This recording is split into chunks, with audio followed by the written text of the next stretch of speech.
Guys, আমার সঙ্গে সবসময় ভিডিওতে যাকে দেখো তার জন্মদিন আজকে জেনেই গেছো হয়তো ভিডিও দেখে। তো তার জন্য এই যে ছোটো একটা গিফট আছে। করবো কি, এই কেকের মধ্যে এই গিফটটা লুকিয়ে রাখবো। আগের থেকে কিচ্ছু বলবো না, কেক কাটার সময় সে টের পাবে। আমি এখন আছি ঠাকুরনগরে নিয়মরে। তো যতগুলো কেক আছে তার মধ্যে আমার মনে হলো এই ব্ল্যাক ফরেস্টের মধ্যেই একমাত্র আমি এইটা লুকাতে পারবো যে আমি ধরা পড়বো না। ঠিক আছে, তো চলো এখন এটা করি। কালকে রাত 12টার সময় অলরেডি গোলাপ ফুল, ক্যাডবেরি এইসব দেওয়া হয়ে গেছে। কিছু টি শার্ট এনেছিলাম, যা যা এনেছিলাম, যাই হোক সানগ্লাস সবই দিয়ে দিয়েছি। লাস্ট ছিল এটাই বাকি, তো এটা আমি কেকের মধ্যে লুকিয়ে রাখছি। গাইস, এই যে চৌকো করে কেটে নিলাম, এবার এটাকে তুলবো। ঠিক আছে, কতটা কষ্ট করছি দেখো। এটা এক হাত দিয়ে হবে না, এটা পুরো কেটে নিলাম। এই যে এটা উপরে কাভার ছিল, তারপরে এই গিফটের মধ্যে দেব। গাইস, এই যে তুলে ফেলেছি, এই যে আমি বাকি রইল এইটু, এটার মধ্যে আমি গিফটটা বসিয়ে দিয়েছি। এবার আবার উপরের থেকে এক লেয়ার বাদ দিয়ে এখানে বসাবো।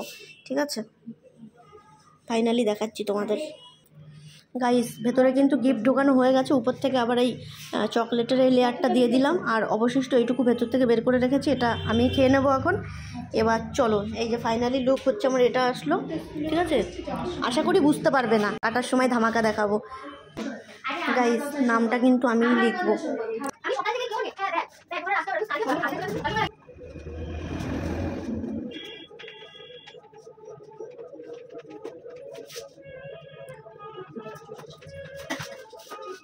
তো গাইস, ফাইনালি নামটা লিখেই ফেললাম।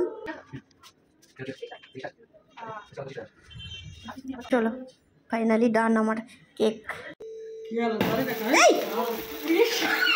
এই কাটো।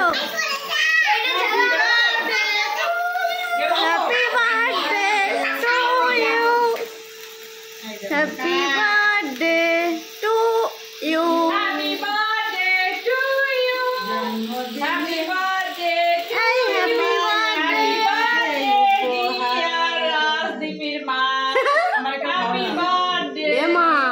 হ্যাঁ, দীপ নিজের হাত লাগার জন্য একটু শক্ত হয়ে যায়।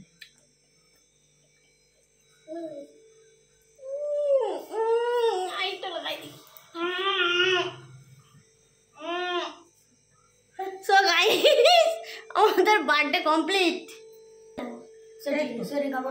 দাও দাও দাও, তাড়াতাড়ি দাও, সুন্দর করে মাখায় দাও। ভালো করে মাখাও, মাখাও মাখাও, ভালো করে মাখায় দাও। ভালো করে মাখাও, ভালো করে ভালো হয়েছে, ভালো হয়েছে, ভেরি গুড। এর ভিতরে একটা গিফট রয়েছে মনে হচ্ছে। এর মধ্যে গিফট, গিফট কিছুটা আছে মনে হচ্ছে। কি রে, আরে কি দেখ বলো, একটা তো ভাই হেবি সুন্দর।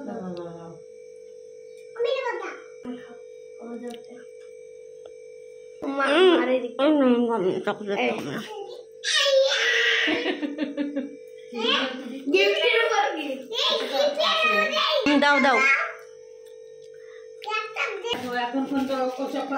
গাইস, গিফট খুলতেই পারছে না।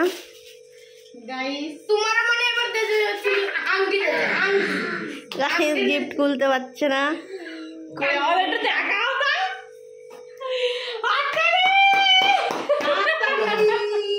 হাত গিফট